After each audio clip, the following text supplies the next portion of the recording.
Il faut vraiment que les Français comprennent que derrière cette question des agriculteurs, il y a la dégradation terrible que l'Union européenne a apportée sur notre pays. L'Union européenne, de mon point de vue, a détruit la France.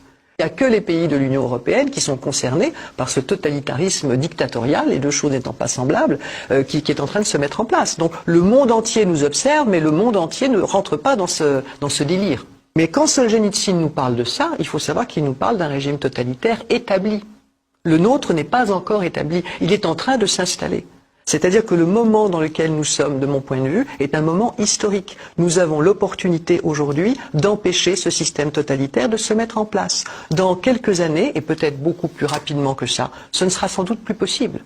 Quand on pense qu'ils sont incompétents, malheureusement, on passe à côté de l'essentiel. Il s'agit d'un système qui est en place et que, de ce point de vue, la compétence n'est absolument pas leur problème. Ou plus exactement, ils sont très compétents dans leur domaine, puisque je pense que malheureusement, il s'agit de déstructurer, voire de détruire nos pays européens. Si le but c'est de déconstruire, de déstructurer, voire de détruire, ils sont parfaitement compétents. Et en fait, le problème n'est pas qu'ils soient incompétents pour nous, mais qu'ils sont malveillants. Donc ils n'ont pas l'intention de régler les problèmes qui se posent aux Français, la plupart de ces problèmes étant pour la plupart instrumentalisés par eux. Quelquefois, ils sont créés, ou en tout cas, ils sont utilisés de manière à rejoindre un peu leurs objectifs de destruction du pays. Puisque ce que nous avons découvert pendant le Covid et que nous vivons de douloureux aujourd'hui, cette déconstruction, destruction de nos pays, c'est quelque chose qui, de mon point de vue, et pas seulement du mien, est en cours depuis 40 ans. Ça s'est construit pour le coup, ou ça s'est déconstruit très très progressivement. Ah mais je pense qu'il n'est pas du tout dans la fonction prévue, son mandat n'est pas du tout de tenir la fonction prévue habituellement par un président de la République. Son mandat, je pense, est de préparer la population, mais de préparer la population à cette nouvelle société qu'ils veulent progressivement nous imposer. Je crois qu'il est en train encore de préparer les gens à ce à quoi ils vont devoir se soumettre. Bon, c'est un message qu'ils envoient à l'ensemble de la population. Le message qui est envoyé à l'ensemble de la population, c'est « nous avons tous les pouvoirs et vous allez devoir vous soumettre ». Mais il y a aussi toujours ce désir de détruire. Et c'est particulièrement pervers parce qu'une fois que vous êtes rentré malgré vous, en fait, que vous n'avez pas eu la vertu, je dirais presque héroïque, de refuser par exemple des ordres illégaux. Une fois que vous rentrez là-dedans, vous rentrez dans une forme de complicité, vous rentrez dans une compromission morale. C'est ce qui nous montre que nous sommes vraiment entrés dans un système totalitaire. Il n'est plus possible de débattre. Et là, nous avons une propagande où tout est absolument faux, tout. Là, c'est ce qu'on appelle la gouvernance par la peur, mais là, c'est même plus de la peur, c'est de la terreur. Nous sommes rentrés dans une logique mortifère. La gouvernance met de la mort au moindre problème, à la moindre difficulté. Il n'y a plus aucun débat en France. Mais si vous voulez, par exemple, en matière politique, dans un débat déclarer que la France doit sortir de l'Europe, vous n'êtes plus invité sur les plateaux, c'est inutile. Ça n'est plus discutable, c'est ainsi.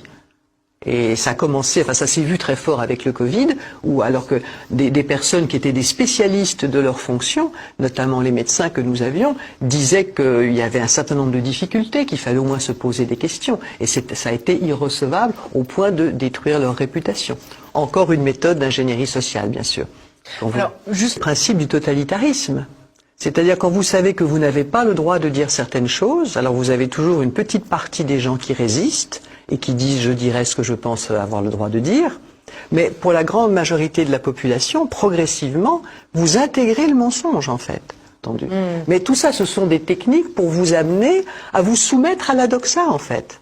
Et finalement, quand vous êtes dans un régime totalement totalitaire, si j'ose cette répétition, eh bien vous ne dites plus rien. L'humour est quelque chose qui terrorise totalement les régimes totalitaires, parce que c'est évidemment prendre le contre-pied, et en plus c'est rassembler les gens qui n'ont pas encore vu.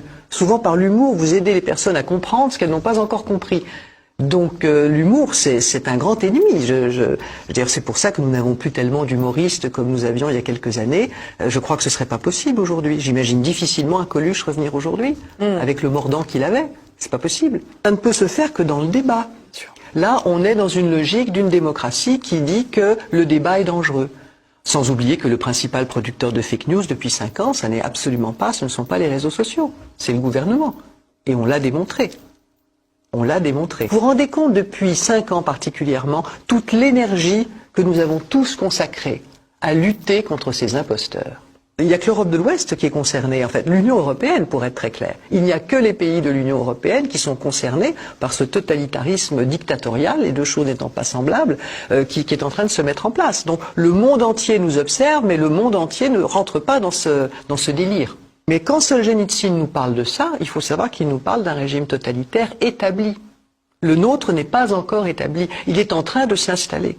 C'est-à-dire que le moment dans lequel nous sommes, de mon point de vue, est un moment historique. Nous avons l'opportunité aujourd'hui d'empêcher ce système totalitaire de se mettre en place. Dans quelques années, et peut-être beaucoup plus rapidement que ça, ce ne sera sans doute plus possible. Donc il faut vraiment que les Français comprennent que derrière cette question des agriculteurs, il y a la dégradation terrible que l'Union européenne a apportée sur notre pays. L'Union européenne, de mon point de vue, a détruit la France.